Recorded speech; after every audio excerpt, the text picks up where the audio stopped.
നമസ്കാരം. ശ്രീമദ് ഭാഗവതം മൂലം പ്രഭാഷണം ഭാഗം 345 345. ഓം ഗം ഗണപതയേ നമഃ. ഓം സം സരസ്വതേ സ്വാഹ. ഓം ശ്രീ ഗുരുഭ്യോ നമഃ. ഓം ശ്രീ രംഗനാഥ ശർമ്മണേ നമഃ. നാരായണ നാരായണ നാരായണ നാരായണ നാരായണ നാരായണ നാരായണ നാരായണ നാരായണ നാരായണ നാരായണ. ഓം ശ്രീകൃഷ്ണാർപ്പണമസ്തു. ഓം ശ്രീകൃഷ്ണായ പരബ്രഹ്മണേ നമഃ. ഓം ശ്രീകൃഷ്ണായ പരമാത്മനേ നമഃ. ഹരേ രാമ രാമ രാമ ഹരേ ഹരേ. ഹരേ കൃഷ്ണ കൃഷ്ണ കൃഷ്ണ ഹരേ ഹരേ. ഓം ശ്രീ രുക്മിണീ സത്യഭാമാ സമേത ശ്രീ ഗോപാലകൃഷ്ണസ്വാമിനേ നമാം. ശ്രീമദ് ഭാഗവതം ചതുർത്ഥസ്കന്ധം 6-ാം അധ്യായത്തിൽ 31-ാമത്തെ ശ്ലോകം മുതൽക്കാണ് ഇന്ന് പറയേണ്ടത്. 31-ാമത്തെ ശ്ലോകം. സ യോജനശതോത്സേധ പാദോന വിടപായത പര്യകൃതാചലശ്ചായോ നിർണീടസ്താപവർജിത. ഇതാണ് ശ്ലോകം. അതിന് വാക്കാർത്ഥം പറയുമ്പോൾ ആ വൃക്ഷം, ഏത് വൃക്ഷം? ദേവന്മാർ സത്യലോകത്ത് പോയി ബ്രഹ്മാവിനോട് ദക്ഷയാഗം ധ്വംസിക്കപ്പെട്ട വാർത്ത പറഞ്ഞതനുസരിച്ച് ഈ ഒരു പരിതസ്ഥിതിയിൽ നിന്ന് നന്മ ഉണ്ടാവണമെങ്കിൽ ശ്രീ പരമേശ്വരൻ്റെ തിരുവാദപത്മങ്ങളെ സേവിക്കുകയേ നിവൃത്തിയുള്ളൂ. അദ്ദേഹത്തിന് മാത്രമേ ഇതിന് വേണ്ട തക്കതായ പരിപോഷണം നടത്താൻ പറ്റുള്ളൂ. ഈ യാഗം മുഴുമിക്കണമെന്നുണ്ടെങ്കിൽ ദക്ഷനെ പുനർജീവിപ്പിക്കണം. അത് ശിവപെരുമാൾക്ക് മാത്രമേ സാധിക്കുള്ളൂ. അതുകൊണ്ട് നിങ്ങൾ ബ്രാഹ്മണർ, ഋഷീശ്വരന്മാർ എല്ലാവരും കൂടി എൻ്റെ കൂടെ വന്ന് കൈലാസത്ത് പോയി ശ്രീ പരമശിവനെ സന്തോഷിപ്പിക്കുക, പ്രീതിപ്പെടുത്തുക. അദ്ദേഹത്തിനോട് ചെയ്ത തെറ്റ് പൊറുക്കണേ എന്ന് മാപ്പ് ഇരക്കുക. എന്നാൽ അദ്ദേഹം വേണ്ടത് ചെയ്യും എന്ന് പറഞ്ഞത് കേട്ടിട്ട് ഇവർ കൈലാസത്ത് പോകുമ്പോൾ കൈലാസത്തിൻ്റെ സൗകുമാര്യത്തെയാണ് കഴിഞ്ഞ ഏതാനും ശ്ലോകം കൊണ്ട് വർണ്ണിച്ചിട്ടുള്ളത്. അപ്പോഴാണ് എല്ലാം കഴിഞ്ഞ ഒരു ആൽത്തറ കണ്ടു എന്ന് പറഞ്ഞ് നിർത്തി.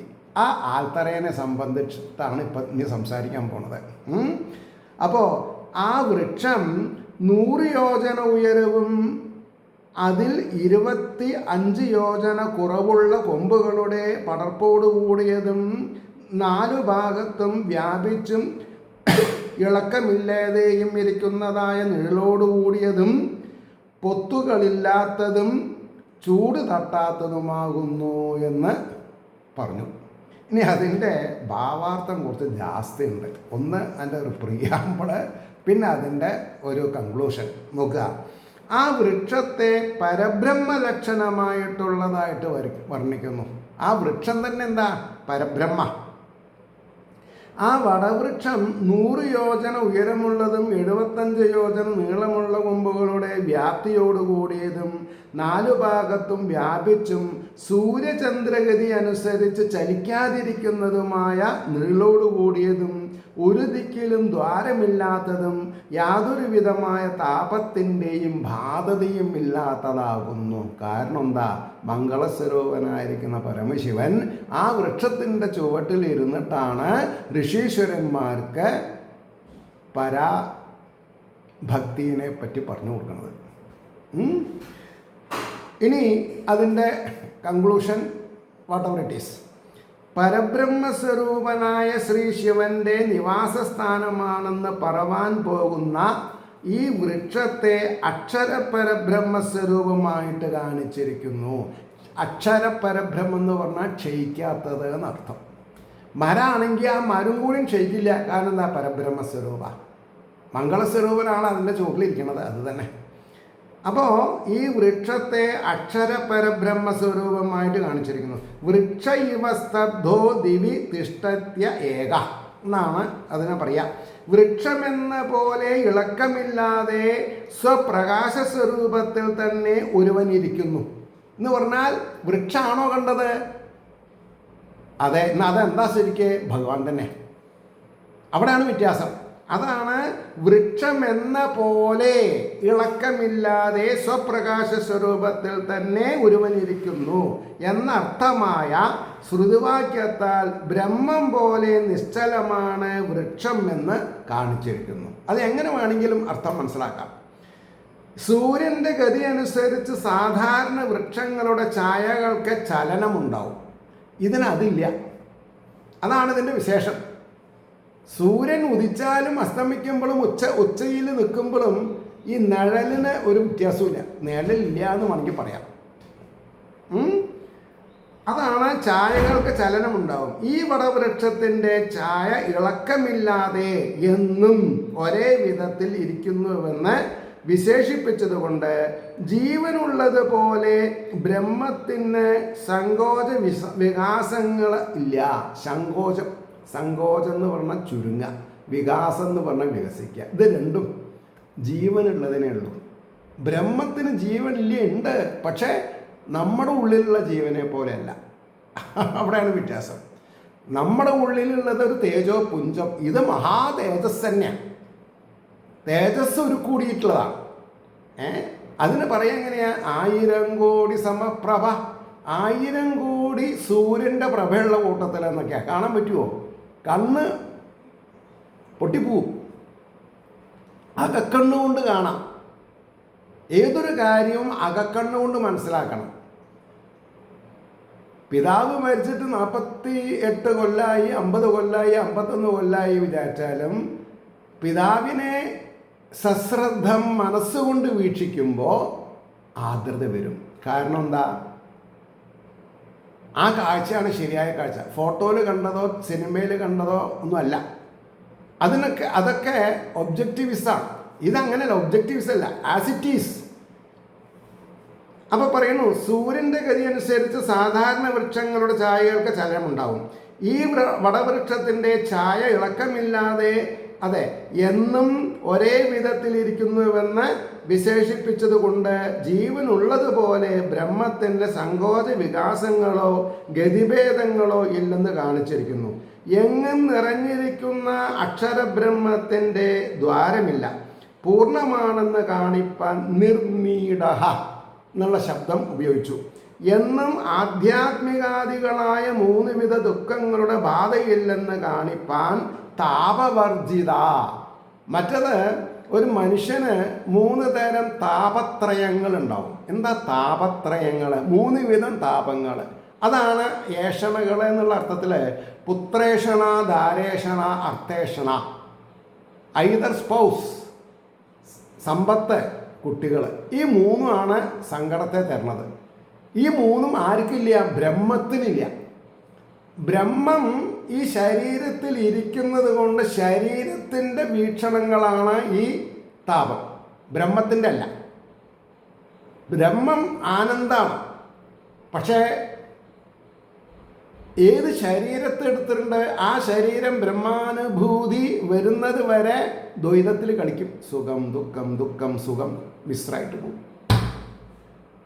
അതുകൊണ്ട് നിർണീഡ എന്ന ആധ്യാത്മികാദികളായ 3 വിധ ദുഃഖങ്ങളുടെയും ബാധയില്ലെന്ന് കാണിപ്പാൻ താപവർജിത എന്ന് വിശേഷണം കൽപ്പിച്ചിരിക്കുന്നു. സത്യത്തിൽ എത്രത്തോളം പുരാണ ഇതിഹാസങ്ങളിലേക്ക് ആഴ്ന്നിറങ്ങുന്നുവോ അപ്പോഴത്തെ അവസ്ഥ താപവർജിതയാണ്. പുരാണങ്ങൾ വായിക്കുക, പഠിക്കുക, ശ്രവിക്കുക, മനനം ചെയ്യുക, ധ്യാനിക്കുക.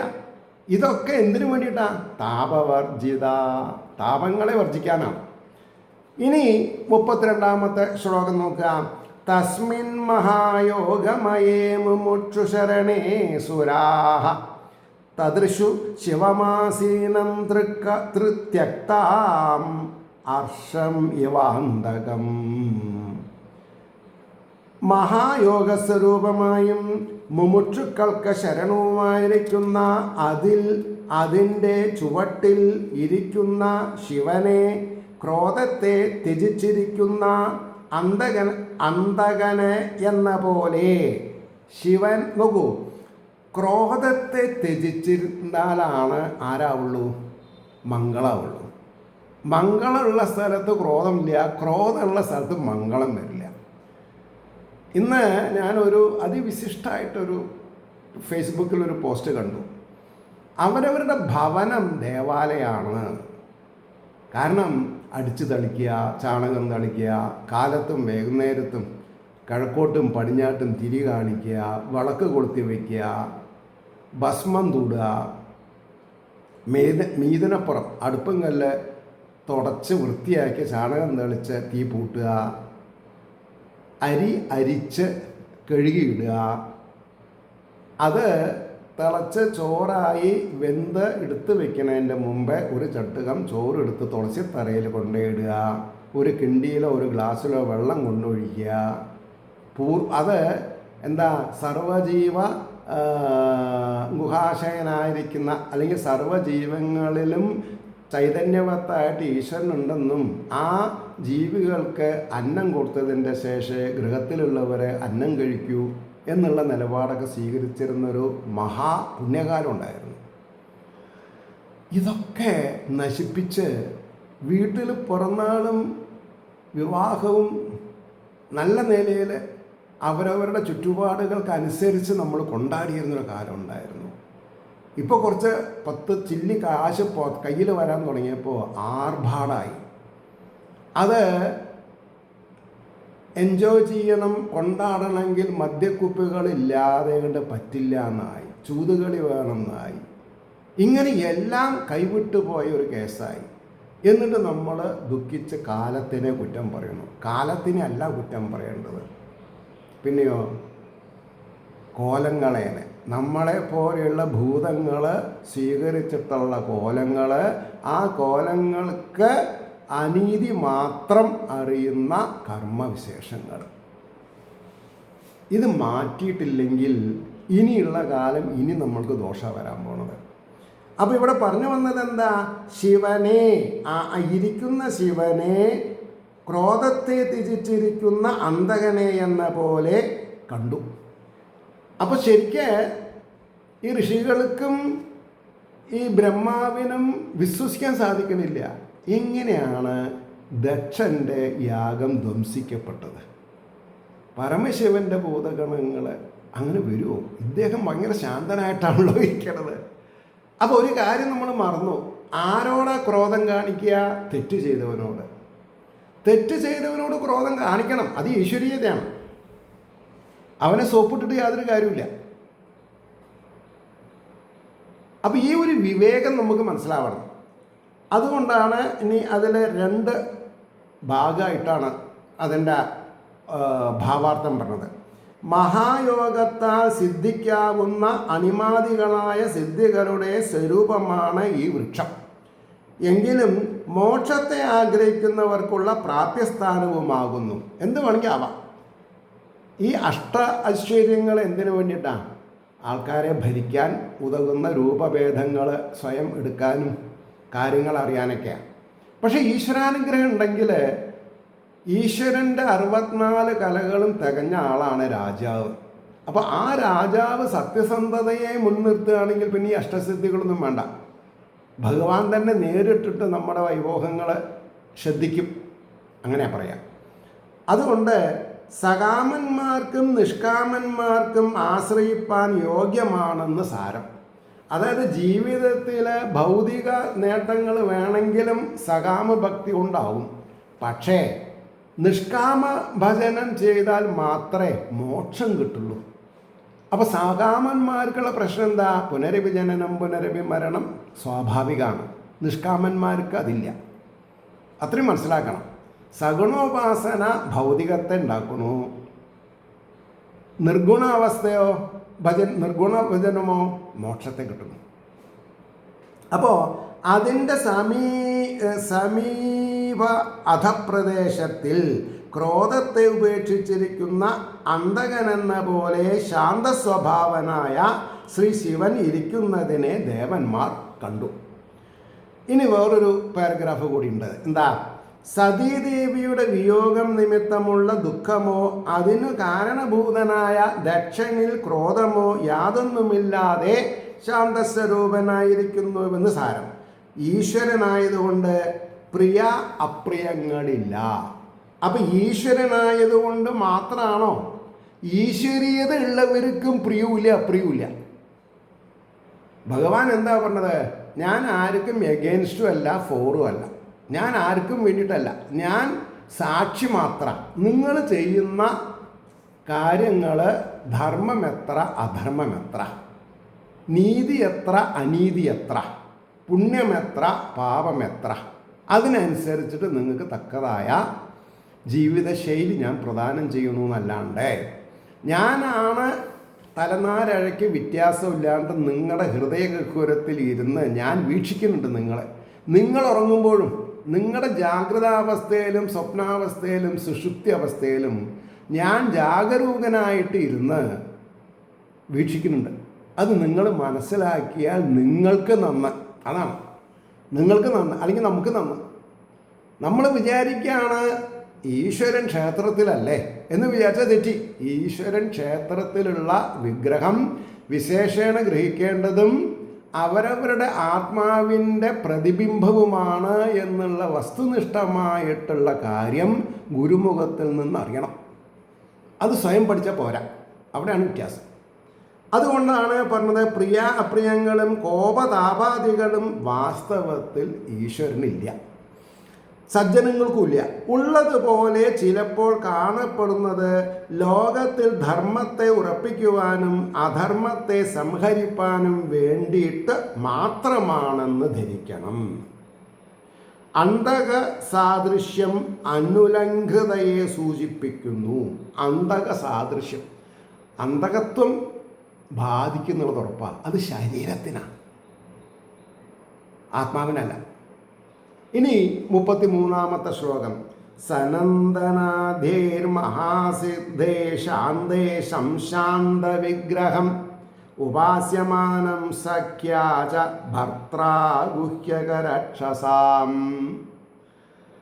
ശാന്തന്മാരും മഹാസിദ്ധിയുള്ളവരുമായ സനന്ദൻ മുതലായവരാലും സനകാദികൾ 4 പേരും ബ്രഹ്മാവിൻ്റെ ആദ്യത്തെ പുത്രന്മാർ, മാനസപുത്രന്മാർ, സഖാവായ ഗുഹ്യകന്മാരുടെയും രക്ഷസുകളുടെയും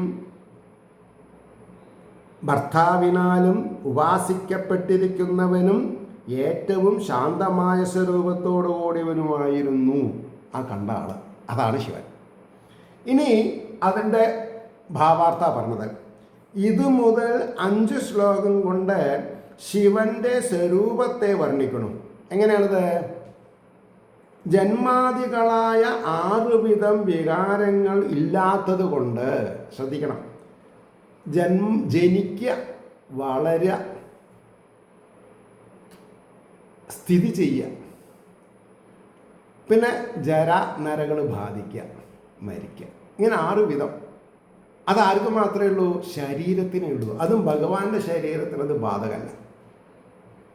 കാരണം ഭഗവാൻ സത്യത്തിൽ എന്താ? ഈശ്വരൻ സത്യത്തിൽ ആരാ? നാമരൂപ വിവർജിത, നാമൂല രൂപമില്ല. എന്നാൽ ഈ രൂപം എടുക്കണതോ മായയെ അവലംബിച്ച് അതാത് കാര്യനിർവഹണത്തിന് വേണ്ടിയിട്ട് മത്സ്യമായിട്ടും ആമയായിട്ടും പന്നിയായിട്ടും നരഹരിയായിട്ടും മനുഷ്യനായിട്ടും ഋഷിയായിട്ടും ബ്രാഹ്മണനായിട്ടും ക്ഷത്രിയനായിട്ടും ഒക്കെ അദ്ദേഹം ജന്മെടുക്കുന്നുണ്ട്. അതിൽ മോഹിക്കരുത്. എന്നാൽ ആ ജന്മങ്ങളിൽ അദ്ദേഹം പറഞ്ഞിട്ടുള്ള ഉപദേശങ്ങൾ നമ്മൾ ശിരസ വഹിക്കും വേണം. അപ്പോൾ ഉപദേശങ്ങളെ ശിരസ വഹിക്കാതെ കണ്ട് മായയെ ഉപോത്ബലകമായി സ്വീകരിച്ച വിഗ്രഹങ്ങളിൽ താല്പര്യം ജനിച്ചിട്ട് യാതൊരു കാര്യമില്ല. അപ്പോൾ അതിൻ്റെ ഭാവാർത്ഥം പറയാം. ഇത് മുതൽ 5 ശ്ലോകം കൊണ്ട് 33, 34, 35, 36, 37 വരെ ശിവന്റെ സ്വരൂപത്തെ വർണ്ണിക്കണം. ജന്മാദികളായ 6 വിധം വികാരങ്ങൾ ഇല്ലാത്തത് കൊണ്ട് ശ്രീ ശിവന്റെ സ്വരൂപം അത്യന്തം ശാന്തമാകുന്നു. വിശപ്പ്, ദാഹം മുതലായ ദുഃഖങ്ങളില്ലാത്ത മഹാസിദ്ധന്മാരായ സനന്ദൻ മുതലായ ഋഷിമാരും, കാരണം അവർ 4 വയസ്സേ ഉള്ളൂ, 5 വയസ്സാവില്ല, മാരലീലകൾ തീണ്ടില്ല ഒരിക്കലും അവരേനെ. അപ്പോൾ ഋഷിമാരും ഗുഹ്യകന്മാരുടെയും രക്ഷസ്സുകളുടെയും അധിപനും, അതാണ് ഭർത്താവ് എന്ന് മുമ്പിൽ എഴുതി. ഇതിൻ്റെ പിന്നെ ശ്ലോക വാക്കുകളുടെ അർത്ഥം എഴുതുമ്പോൾ ഭർത്താവ് എന്ന് ഒരു വാക്കുണ്ട് അവിടെ. ആരുടെ ഭർത്താവ്? ഭർത്താവ് എന്ന് പറഞ്ഞാൽ എന്നെ ഭരിക്കുന്ന ആളാന്നാ. അത് മീശയുള്ള ആൾക്ക് മീശയുള്ള ആൾ തന്നെയാണ്, സ്ത്രീക്കും മീശയുള്ള ആളാണ്, പുരുഷൻ എന്നർത്ഥം, ആത്മാവാണ്.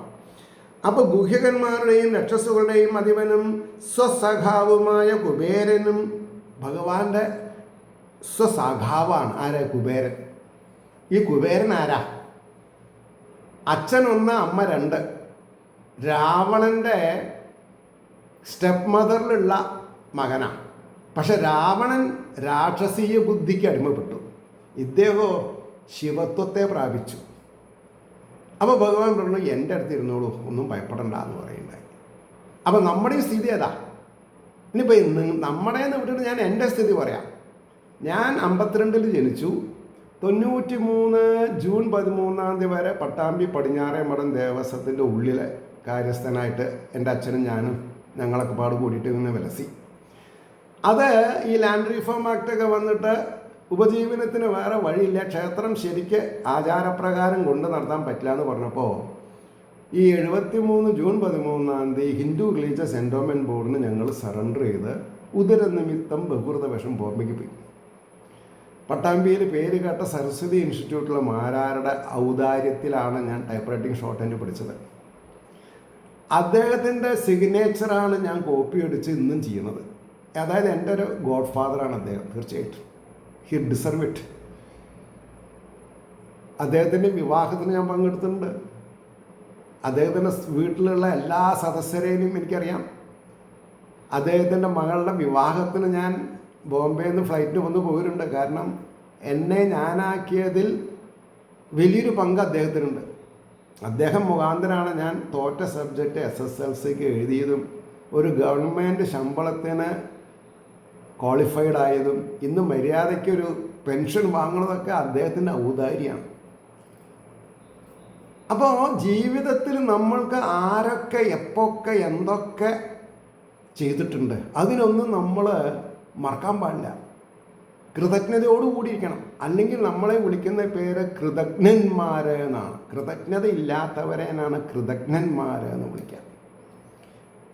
പാപം കിട്ടാൻ അതൊക്കെ മതി. അങ്ങനെയുള്ള സജ്ജനങ്ങളെ നമ്മൾ മറന്നാൽ പാപമായി. അപ്പോൾ പറഞ്ഞു വന്നത് എന്താ? അപ്പോൾ ഞാൻ പറഞ്ഞത് എന്നെയും ഈശ്വരൻ അങ്ങനെ സഹായിച്ചു. എങ്ങനെ സഹായിച്ചു? ഈ 73 ഇത് വിട്ടുകൊടുത്ത് ബോംബെക്ക് പോയി പറഞ്ഞുവല്ലോ. പിന്നെ എൻ്റെ 77 IITയിൽ ജോലി കിട്ടി. 81 വിവാഹിതനായി. 92 ഏപ്രിൽ ഞാൻ വിവാഹം ചെയ്ത നാട്ടിൽ പേര് കേട്ട ഒരു ശിവക്ഷേത്രത്തിൻ്റെ വടക്കേ നടയിൽ ഒരു 54 സെൻറ്റ് സ്ഥലം ഭഗവാൻ എന്നെ കൊണ്ട് വാങ്ങിപ്പിച്ചു. എന്നിട്ട് അതിന് വീടൊക്കെ വെച്ച് 2012 റിട്ടയർ ചെയ്തപ്പോൾ ഞാൻ ആ വീട്ടിലാണ് താമസം തുടങ്ങിയിട്ടുള്ളത്. അപ്പോൾ എന്തായി? പുരാണങ്ങളിൽ പറയുന്ന രീതിയിൽ ഏകമായിരിക്കുന്ന പരബ്രഹ്മം ധ്രുവതമായി പിരിഞ്ഞു. രജോ ഗുണം കൊണ്ട് നമ്മളുണ്ടായി, രജോ ഗുണം കൊണ്ട് നമ്മൾ വിവാഹം കഴിച്ചു, നമ്മൾക്ക് കുട്ടികളുണ്ടായി. പരിപാലനകർത്താവായ മഹാവിഷ്ണു ഗുരുവായൂരപ്പൻ്റെ രൂപത്തിൽ, ശ്രീകൃഷ്ണൻ്റെ രൂപത്തിൽ 52 ഡേറ്റ് ഓഫ് ബർത്ത് മുതൽക്ക് 73 വരെ ഒരു 21.5 വർഷം അദ്ദേഹത്തിന് ഉപാസിക്കാൻ സാധിച്ചു. അദ്ദേഹം ട്രസ്റ്റ് കയ്യിൽ നിന്ന് പോയാലും അദ്ദേഹം നമ്മളെ കൈവിട്ടില്ല. എന്ത് ചെയ്തു? ശിവൻ്റെ അടുത്ത് നല്ലൊരു ആവാസ കേന്ദ്രം ഉണ്ടാക്കി തന്നു. അതാ ഞാൻ പറയാൻ കാരണം. അപ്പോൾ ശിവൻ്റെ മഹിമ എന്ന് പറഞ്ഞാൽ പരബ്രഹ്മത്തിൻ്റെ മഹിമ. അത് വിഷ്ണു ആണെങ്കിലും ശരി, ബ്രഹ്മാവാണെങ്കിലും ശരി, പരമശിവനാണെങ്കിലും ശരി. അതാണ് കുബേരന് സമീപത്ത് സേവിച്ച് നിൽക്കുകയും ചെയ്യുന്നുണ്ട് എന്ന് പറഞ്ഞപ്പോൾ ഞാൻ കുബേരൻ എന്ന വാക്കിന് ധനാദികളുടെ നേതാവല്ലെങ്കിലും ഹിന്ദു സനാതന മതത്തിൽ പറയുന്ന വിദ്യയുടെ കാരകത്വമുള്ള പരമശിവനാണ്. നാവിൻ തുമ്പുമ്പിൽ വരാൻ മാത്രമേ ആര് വേണ്ടൂ? സരസ്വതി ദേവി വേണ്ടൂ. അപ്പോൾ എന്നെ ഒരു ആചാര്യനാക്കി അവരോധിപ്പിക്കുന്നതിൽ മഹാവിഷ്ണുവിനും ശിവപെരുമാൾക്കും വലിയൊരു പങ്കുണ്ട്. മാത്രമല്ല അദ്ദേഹത്തിൻ്റെ സവിധത്തിൽ തന്നെ നമ്മളെ താമസിപ്പിച്ചു വരികയാണ്. അതാണ് ഏറ്റവും വലിയ. അപ്പോൾ ഞാൻ എന്ത് ചെയ്തു, ആ വീട്ടിൽ ഒരു ഭവനത്തിൽ ഒരു പാമ്പങ്കാവ് ഉണ്ടായിരുന്നു. അത് ഞാൻ റീലൊക്കേറ്റ് ചെയ്ത് കുറേ കൂടി നല്ല നിലയിൽ അതിനെ പരിപാലിച്ചു വരുന്നു. കുറച്ച് കഴിഞ്ഞപ്പോൾ അതിനെ ഒരു ക്ഷേത്രമാക്കി കൺവേർട്ട് ചെയ്തു. കാരണം എന്താ, എന്നെപ്പോലെ വേറെ 3-4 കുടുംബക്കാർ അതിൻ്റെ 4 പേരും താമസിക്കണു. അപ്പോൾ ഒരു ബീഭത്സമായ ഒരു കാവിൻ്റെ പരിവേഷം കൊടുക്കണത് ധാർമ്മികമാവില്ല. മറ്റുള്ളവരെ ഭയപ്പെടുത്താൻ പാടില്ല. നമ്മൾ കാവുകൾ എപ്പോഴും ഒഴിഞ്ഞ സ്ഥലത്തായിരിക്കണം, ശുദ്ധിയോടുകൂടി നടത്തേണ്ടതാണ്. എന്നാൽ ക്ഷേത്രങ്ങളോ അതിന് ഇത്ര വലിയ പ്രശ്നമില്ല. അപ്പോൾ കൊറോണ വരെ ഞാൻ ഓപ്റ്റ് ചെയ്തിട്ടുള്ള അമേച്ചർഷിപ്പ് ആചാര്യൻ, ഭാഗവതാചാര്യൻ എന്നുള്ള നിലയ്ക്ക് എൻ്റെ ആഗ്രഹാഭിലാഷങ്ങൾ നിറവേറ്റത്തക്ക വിധത്തിൽ ഏതാനും സപ്താഹങ്ങളും നവാഹങ്ങളും ഒരു ശിവപുരാണമൊക്കെ ഞാനും ചെയ്തു. അതിനൊക്കെ ഉപയോഗിക്കുന്ന മൂർത്തികളെ ഇനി ഷോക്കേസിലിട്ട് അടച്ചു വയ്ക്കാൻ പറ്റില്ല. അപ്പോൾ അവരേനൊക്കെ ഞാൻ എന്ത് ചെയ്തു, ഈ കാവിലെ രക്ഷസിൻ്റെ പീഠത്തിൽ രക്ഷസ് വേണ്ട, ബ്രഹ്മം തന്നെ ആയിക്കോട്ടെ എന്നുള്ള നിലയിൽ അവരെ ആരാധന ചെയ്ത് വരുമ്പോൾ എനിക്കുണ്ടാവുന്ന മാനസിക സമാധാനം അത് പറഞ്ഞറിയിക്കാൻ പറ്റില്ല. അതിങ്ങനത്തെ എപ്പിസോഡിലല്ലാണ്ട് ഞാൻ എങ്ങനെയാണ് പറയാം. അതിനൊരു ചാൻസ് കിട്ടി എനിക്ക്. എന്താ ചാൻസ്? പരമശിവൻ്റെ അടുത്ത് തന്നെ കുബേരനെ നിർത്തിയ പോലെ ഭഗവാൻ എന്നെയും നിർത്തി. ഈ പ്രായത്തിലും 2-3 മണിക്കൂർ പ്രഭാഷണം ചെയ്യാനൊന്നും എനിക്കൊരു കഷ്ടപ്പാടുമില്ല. കാരണം എന്താ, ഭഗവാൻ തോന്നിപ്പിക്കണു, ഞാൻ പറയണു, ഭഗവാൻ കേൾക്കുന്നു, അത്രയേ ഉള്ളൂ. അപ്പോൾ സമീപത്ത് സേവിച്ച് നിൽക്കുകയും ചെയ്യുന്നുണ്ട് എന്ന് പറഞ്ഞു. അപ്പോൾ അടുത്ത ശ്ലോകം 34. വിദ്യാതപോ യോഗപദം ആസ്ഥിതം തദധീശ്വരം ചരന്തം വിശ്വസുഹൃതം വാത്സല്യാലോകമംഗളം. ഭഗവാന്റെ വാത്സല്യം കൊണ്ടാണ് ലോകത്തിന് മംഗളം ഭവിക്കണത്. അപ്പം നമ്മൾ എന്ത് ചെയ്യണം? ഭഗവാൻ പറഞ്ഞ ഉച്ചനീചത്വങ്ങളില്ലാതെ കണ്ട് സാമ്യാവസ്ഥയിൽ ജീവിക്കണം. അതിൻ്റെ വാക്കാർത്ഥം അതിസ്നേഹം ഹേതുവായിട്ട്, വാത്സല്യം എന്ന് പറഞ്ഞ അർത്ഥം അതിസ്നേഹം ഹേതുവായിട്ട് ലോകത്തിന് മംഗളത്തെ ആചരിക്കുന്നവനും ആര്? ഭഗവാൻ. ഭഗവാൻ മംഗളത്തെ ആചരിക്കുന്നത് ഭഗവാന് വേണ്ടിയിട്ടാണോ? അല്ല, ഭഗവാനെ ഇഷ്ടപ്പെടുന്നവരുടെ സന്മനസ് നിറയാൻ വേണ്ടിയിട്ട്, അവർക്ക് വികാരങ്ങളില്ലാണ്ട് വിചാരങ്ങളെ കൊണ്ട് ജീവിത സന്ധാരണം അനുഭവിക്കാൻ വേണ്ടിയിട്ട് ആചരിക്കുന്നവനും വിശ്വത്തിൻ്റെ ഹിതത്തെ ചിന്തിക്കുന്നവനും വിശ്വത്തിൻ്റെ ഈശ്വരനും വിദ്യാ, തപസ്, യോഗമാർഗം ഇവയെ അനുഷ്ഠിക്കുന്നവനുമാകുന്നു. അപ്പോൾ ഈശ്വരൻ അനുഷ്ഠിച്ച് കാണിക്കുമ്പോൾ നമ്മൾ അതല്ലേ അനുകരിക്കേണ്ടത്? തീർച്ചയായിട്ടും നമ്മൾ അനുകരിക്കണം. ഇനി അതിൻ്റെ ഭാവാർത്ഥം പറഞ്ഞിട്ട് നിർത്താം. ലോകത്തിലുള്ളവരിൽ പ്രധാനികളായവർ ആചരിക്കുന്നതിനെ ലോകം ആചരിക്കും എന്നത് സാധാരണമാകയാൽ വിദ്വാൻമാരായാൽ അവര് ഈശ്വരനെ കണ്ടു പഠിക്കും. എന്നിട്ടോ ഈശ്വരന്മാർ ആചരിക്കുന്നത് അവരാചരിക്കും. എന്തിനു വേണ്ടി? അവർക്ക് കാര്യസാധ്യ പുഷ്പാഞ്ജലി ഇല്ല. പക്ഷെ ഇപ്പം നമ്മൾ കാര്യസാധ്യ പുഷ്പാഞ്ജലി ചെയ്യണമെന്ന് എന്താ? നമുക്ക് ആചാരമില്ല. അപ്പോൾ ഒരു അത്താണി എന്നുള്ള നിലയ്ക്കാണ് കഴിക്കണത്, പക്ഷെ അതിന് ഫലമില്ല എന്നുള്ളതാണ് സത്യം. ആചാരങ്ങൾ അനുഷ്ഠാനങ്ങളും ഇല്ലാണ്ട് പുഷ്പാഞ്ജലി കൊണ്ട് മാത്രം ഭഗവാൻ സംതൃപ്തിപ്പെടുന്ന ഒരു പുരാണത്തിലും എഴുതി വെച്ചിട്ടില്ല. ഇനി ആരെങ്കിലും അങ്ങനെ പറഞ്ഞിട്ടുണ്ടെങ്കിൽ അത് ശരിയല്ല. അപ്പോൾ ചിലവർ പറയും ഇന്ന ആൾ അങ്ങനെ പറഞ്ഞിട്ടുണ്ട്. ഞാൻ ഇന്ന ആളല്ല, വ്യാസർ പറഞ്ഞതും ശുഖബ്രഹ്മ മഹർഷി പ്രയോഗിച്ചതുമായിട്ടുള്ളതായി ഞാൻ വിശ്വസിക്കും. എനിക്കത് മതി. വേറൊന്നും എനിക്ക് എടുത്താൽ പൊന്തില്ല. എന്തെല്ലാം എടുക്കാൻ പൊന്താത്തത് നമ്മൾ എടുക്കണത്?